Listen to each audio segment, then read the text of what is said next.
விவாதத்திற்கு மீண்டும் வரவேற்கிறோம். இன்னைக்கு நம்ம விவாதத்திலேயே நம்ம பேசுறது வந்து கூட்டணி கட்சிகளை அடிமைத்தனத்தோடு நடத்துகிறதா திமுக பாஜக அப்படின்றப்போ எப்படி நடத்துறாங்க அப்படின்றத பார்த்தோம். இதனால சிறு கட்சிகளுக்கு என்ன பாதிப்புகள் அப்படின்ற ஒரு விஷயம் இருக்கு இல்லையா? சமீபத்தில் கூட தேர்தல் ஆணையம் மேற்கொண்ட நடவடிக்கை நம்ம பார்த்திருந்தோம். 42 பதியப்பட்ட கட்சிகளுடைய அந்தஸ்தை, அந்த பதியப்பட்ட கட்சிகள் அப்படின்ற அந்தஸ்தை இழந்திருக்காங்க. காரணம் என்ன அப்படின்னா, கடந்த 6 ஆண்டுகளில் அவங்க தேர்தலிலே போட்டியிடலை அப்படின்றத குறிப்பிட்டேன். ஆனால் தேர்தலில் போட்டியிடலையா அப்படின்னா அவங்க போட்டியிட்டு இருக்காங்க. எப்படி போட்டியிட்டாங்க? இங்கே இருக்கக்கூடிய பெரும் கட்சிகளோட சின்னத்தில் போட்டியிட்டு தங்களுடைய கட்சியினுடைய அந்த சின்னத்தில் போட்டியிடாதனால பதியப்பட்ட கட்சிகளோட அந்த அந்தஸ்தை இழந்திருக்காங்க. இதுக்கப்புறம் அவங்க சட்ட ரீதியான நடவடிக்கை இன்னும் பெரும் இது இருக்கிறது. அதுவும் தேர்தல் நடைபெறுவதற்கு சற்று முன்னதாக இந்த ஒரு நடவடிக்கை. இதுவுமே இந்த பெரும் கட்சிகள் செய்யக்கூடிய அந்த விஷயத்துல ஏற்படக்கூடிய ஒரு தாக்கம் தானே. இப்போ நீங்க இந்த குற்றச்சாட்டு நம்ம எடப்பாடி பழனிசாமி பேச்சிலிருந்து நம்ம எடுக்கிறோம். அப்படி எடுக்கும் போது அவர் காங்கிரஸ் தான் பிரதானமா விமர்சிக்கிறார். அதுவும் செல்வ பெருந்தகை அவர் சொல்றார், பல கட்சிகளுக்கு போயிட்டு வந்தவர்னு சொல்லிட்டு ஒரு மிக மோசமான ஒப்புமை ஒன்றை சொல்கிறார். ஏன்னா பிச்சைக்காரனுடைய சட்டை போல என்று போல. அப்ப இதுல இருந்து அந்த விவாதமே வருது. இப்போ இந்த அடிப்படையில் நீங்க இதை விமர்சிக்கிறாங்க. உதாரணமா திமுக கூட்டணியில் இருக்க சில கட்சிகள் வந்து தேர்தல் ஆணையத்தினுடைய பதிவை இழந்திருக்கிறார்கள். ஏன் இழந்துட்டாங்கன்னா, அவங்க தேர்தலில் அவங்களுடைய சொந்த சின்னத்தில் போட்டியிட முடியல, மாறாக திமுகவினுடைய சின்னத்தில் தான் அவங்க போட்டியிட வேண்டியது சொல்றீங்க. அப்படி அதனுடைய அடிப்படையில் எடப்பாடி பழனிசாமி குற்றம் சாட்டுவாரையானால் அதை முதலில் தொடங்கி வச்சு ஜெயலலிதா தான். அது நீங்க மறந்துடக்கூடாது. 2016 அவங்க என்ன பண்ணாங்க, எல்லா தொகுதிகளையும் யாராவது இருக்கட்டும் 234 தொகுதியிலும் ரெட்டலை அவங்க சொன்னாங்க. அப்போ இந்த அடிமைத்தனத்தோட நடத்துறாங்கன்னு சொன்னீங்கன்னா, பெரும் கட்சிகளுக்கான சாதனை அப்படின்றதே சிறு கட்சிகளுக்கான அங்கீகாரம் போறதுக்கு காரணம். அப்போ நீங்க இந்த குற்றச்சாட்டை சொன்னீங்கன்னா மாறி மாறி நீங்க இப்படி சொல்லிக்க முடியுமா என்கிற கேள்வியில தான் நம்ம அதை முடிக்க வேண்டியிருக்குங்கிறது. கண்டிப்பா தொடர்ந்து அடுத்த டாபிக் நாம நகரலாம் அப்படின்னு நினைக்கிறேன். இப்போ நம்ம அடுத்த செக்மெண்ட்ல வந்து பாத்தீங்கன்னா, பீகார் தேர்தல் பாஜகவுக்கு பலப்பரீட்சையா விசப்பரீட்சையா, RDXக்கு ஏன் இப்படி ஒரு கேள்வி எழுந்திருக்கிறது, அது குறித்த ரேப் முதலில் பார்த்துள்ளோம்.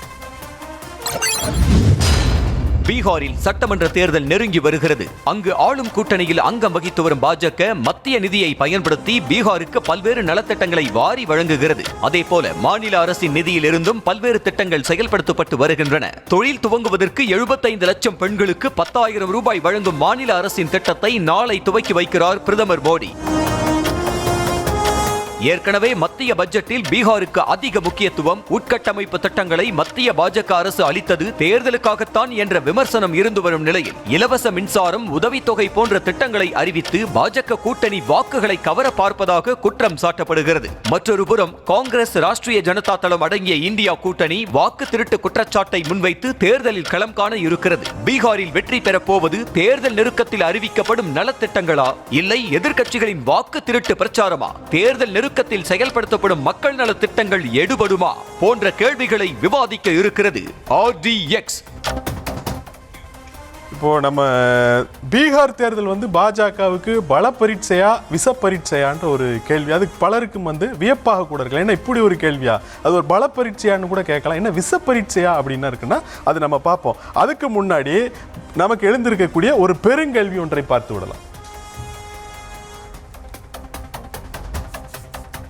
பீகார் தேர்தல் வெற்றிக்கு பாஜக மெனக்கெடுவது ஏன்?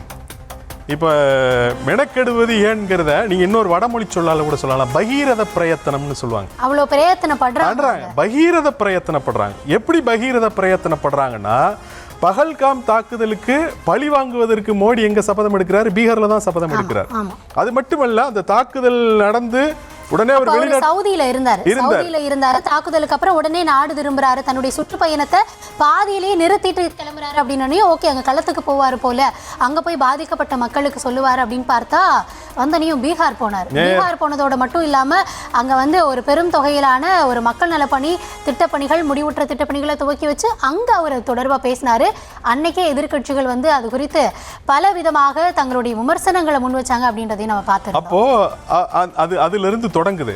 அப்ப வந்து அங்க சபதம் எடுக்கிறார் அவர். சகோதரிகளினுடைய குங்குமத்தை அளித்தவர்களை அவர்களது இடத்திற்கே சென்று நாங்கள் தீர்த்து கட்டுவோம்னு அவர் சொன்னார். அப்புறம் அந்த சபதத்தை முடிச்சுட்டு எங்க போனாரு? பீகாருக்கு தான் போனார். அந்த சபதத்தை முடித்து விட்டும் கூட அவர் பீகாருக்கு தான் மீண்டும் என்ன பண்ணாரு, பிரச்சாரத்துக்கு இல்ல என்னன்னா கடந்த ஒரு 3-4 மாசத்துல மொத்தமா அவர் எத்தனை தடவை போயிருக்காரு அப்படின்னு பார்த்தோம்னா 3-4 தடவை போயிருக்காரு. மாசத்துக்கு ஒரு தடவை பீகார்ல விசிட் பண்ணாம இருக்கிறதுல அந்த அளவுக்கு முக்கியத்துவம் கொடுக்குறாங்க. ஆனா இந்த முக்கியத்துவம் ஏன் கொடுக்கப்படுது அப்படின்ற ஒரு கேள்வி வருதுல்ல. இப்போ எஸ்ஐஆர் நாடு முழுவதும் நடத்த போறோம் அப்படின்னு தேர்தல் ஆணையம் ஒரு கூட்டத்தை நடத்தி சொல்லியிருக்காங்க. நீதிமன்றமும் நாங்க கவனிப்போம்னு சொல்லியிருக்காங்க. இதையெல்லாம் தாண்டி இந்த எஸ்ஐஆர் அமலுக்கு வந்து சீர்திருத்தம் நடைபெற்றுச்சு அப்படின்னா அதிகமான தொகுதிகள், அதாவது வட மாநிலத்துல மட்டுமே அவங்க ஜெயிச்சா போதும் அப்படின்ற அளவுக்கு உத்தரப்பிரதேசம், அடுத்ததா பீகார். அப்போ பீகார்ல தாங்கள் அடுத்து தொடர்ந்து ஆளும் கட்சியாகவே இருக்கணும் அப்படின்னா அவங்க அதிகமாக தங்களை நிலைநிறுத்தி கொள்ள வேண்டிய ஒரு இடமா பீகார் இருக்கு. ஏன்னா ஒட்டுமொத்தமாக அங்க ஒரு 4 ஸ்டேட்ல நம்ம வின் பண்ணா போதும்பா, ஆளும் கட்சியா வந்துடலாம் அப்படின்னா மெனக்கெடுவாங்க இல்லையா, அந்த அவசியம் அங்க இருக்குல்ல.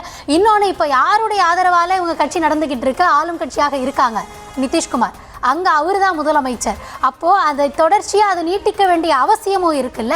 ஸோ இது போன்ற அவசியங்களால அவங்க மெனக்கெடுறாங்க அப்படின்னு நான் நினைக்கிறேன். இப்போ பீகார் தேர்தலை பாஜக வெற்றி வர வேண்டும் என்று கருதுகிறது. அதுக்கு வந்து பகீரத பிரயத்தனங்களை மேற்கொள்கிறதுனா அதுக்கு பல காரணங்கள் இருக்கிறது. ஒன்று, அந்த மாநிலத்தில் வந்து அவர்கள் வெற்றி பெற வேண்டும் என்பது அவங்களுடைய வழக்கமான வேலை.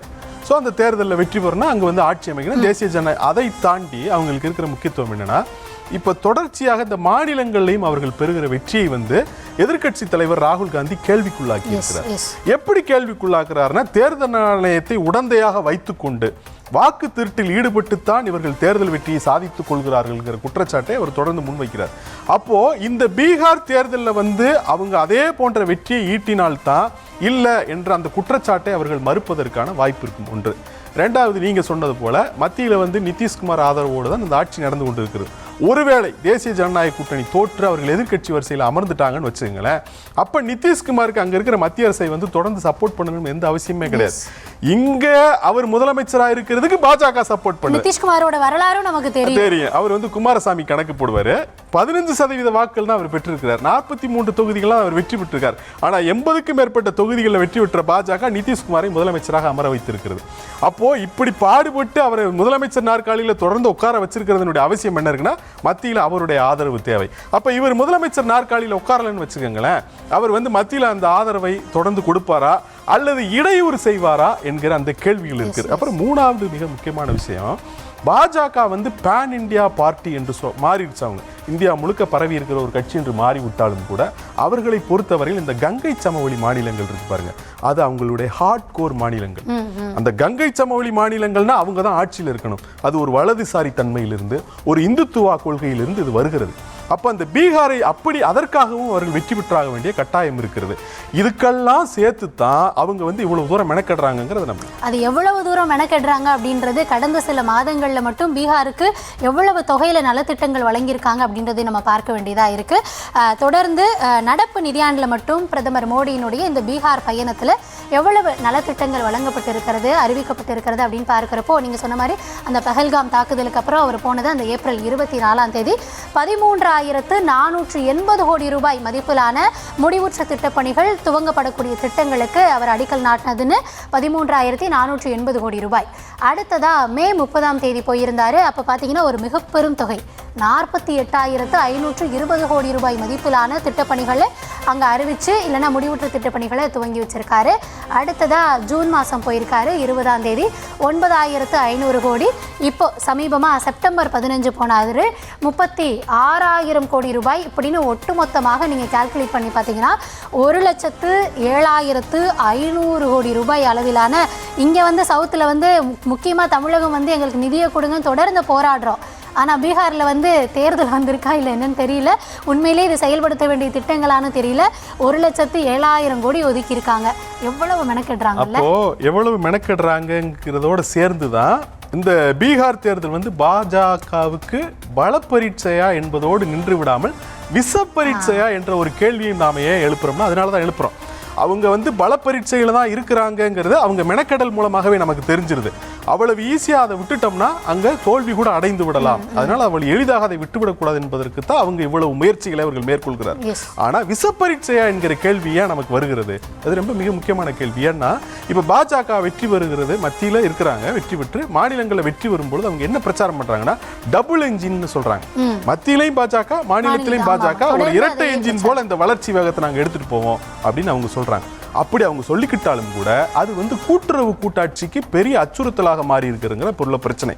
இப்போ நாம வந்து தமிழ்நாடு வந்து பாத்தீங்கன்னா நான்காவது நிதிக்குழு நிதி பகிர்வுக்காக திட்டமிட்ட பொழுது நம்முடைய மக்கள் தொகை இந்திய அளவில் 8 விழுக்காடு, நம்முடைய ஜிடிபி பங்களிப்பு 8 விழுக்காடு.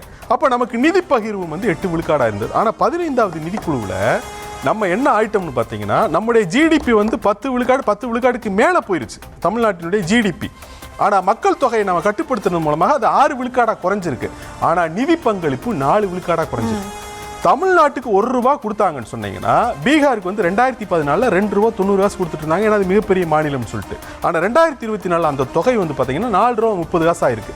இந்த 2 ரூபா 90 காசுல இருந்து 4 ரூபா 30 காசு ஆகிறதுக்கு எவ்வளவு கூடுதலா கொடுத்திருக்காங்கன்னா இதே 1 லட்சம் கோடி ரூபாய். அப்போ பீகாருக்கு நீங்க 1 லட்சம் கோடி ரூபாய் கூடுதலா கொடுக்கறீங்கன்னு சொன்னீங்கன்னா ஒரு கண்ணில் வெண்ணையும் இன்னொரு கண்ணில் சுண்ணாம்பு வைக்கிறீங்கன்னு அர்த்தம். இந்த நிதி வேறொரு மாநிலத்திற்கு போக வேண்டியதாக இருக்கக்கூடிய வாய்ப்பு இருக்கு. அப்போ ஒரு மாநிலத்திற்கு இப்படி ஒரு கவனிப்பு, இன்னொரு மாநிலத்தை இப்படி கவனிக்காமல் விட்டு விடுவது என்பது இது கூட்டுறவு கூட்டாட்சிக்கு அச்சுறுத்தல். ஒருவேளை இந்த முயற்சியில் பாஜக வந்து தோல்வி அடைஞ்சிருந்து வச்சுங்க, ஒரு வாதத்திற்கான ஆர்குமெண்ட் சேக் பீகார்ல தோத்துடுச்சுன்னு சொன்னீங்கன்னா அது வந்து மிகப்பெரிய அச்சுறுத்தலாக மாறிவிடும்.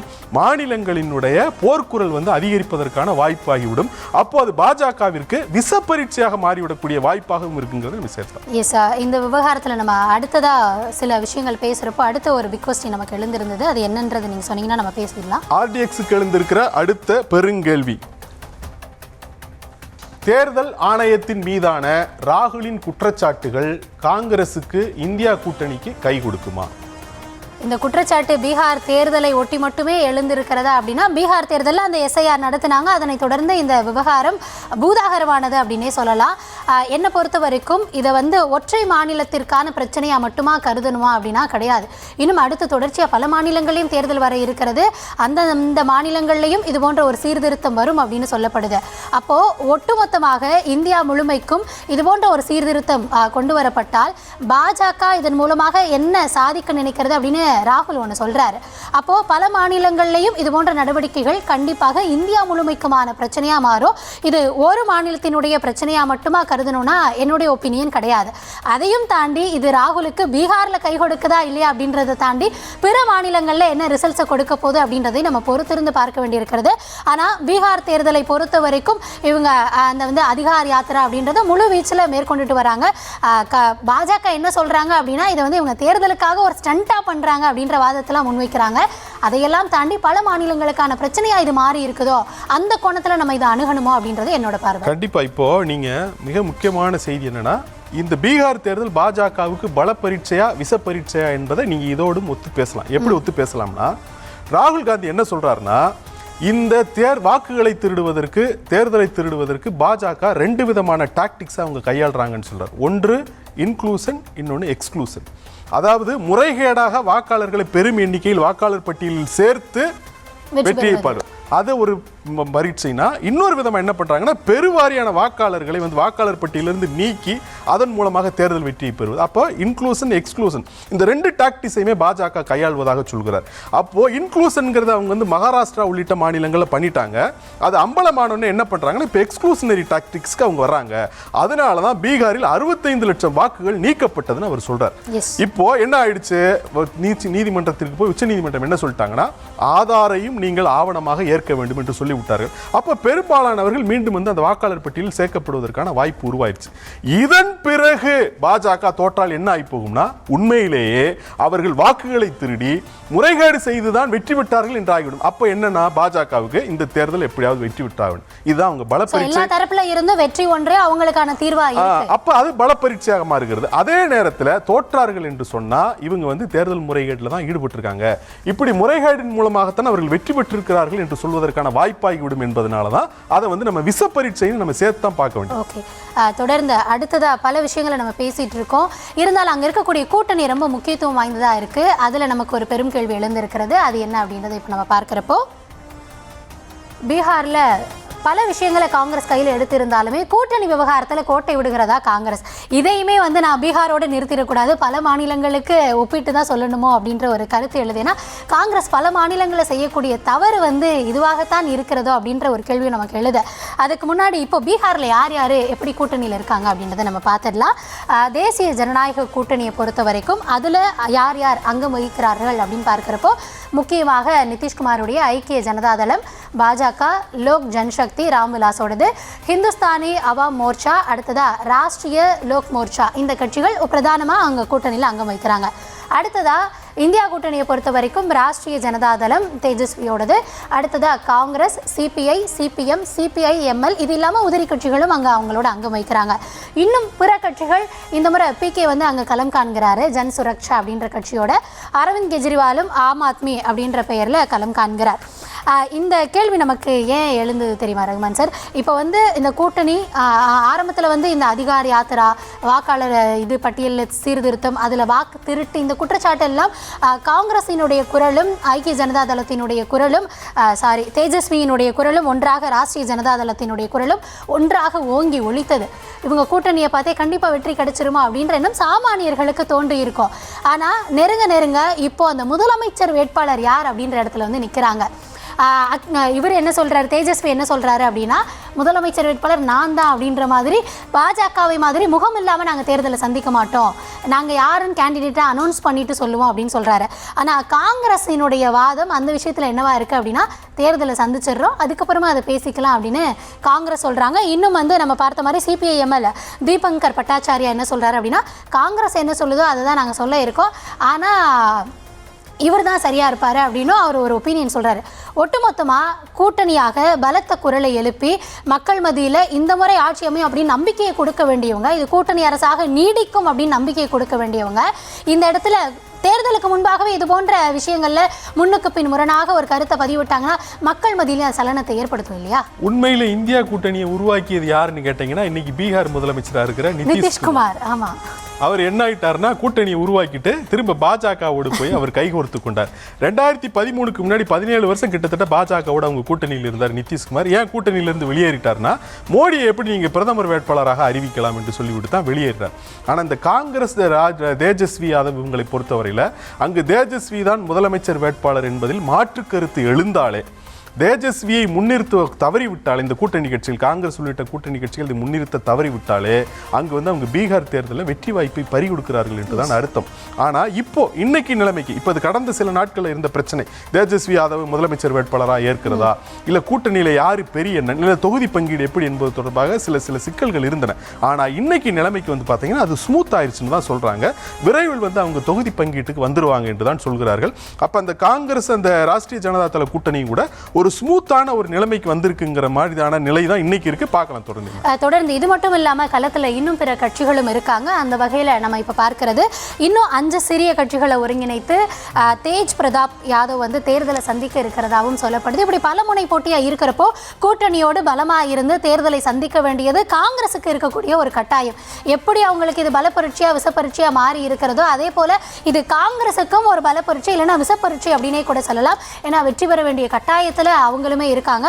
ஸோ ஒட்டுமொத்தமாக இதில் வந்து நம்ம பார்த்தது பீகார் தேர்தல் பாஜகவுக்கு பலப்பரீட்சையா விசப்பரீட்சையா அப்படின்றத பார்த்துருக்கோம். ஸோ இந்தந்த வகைகள்ன்றதை நீங்களும் சொல்லியிருந்தீங்க.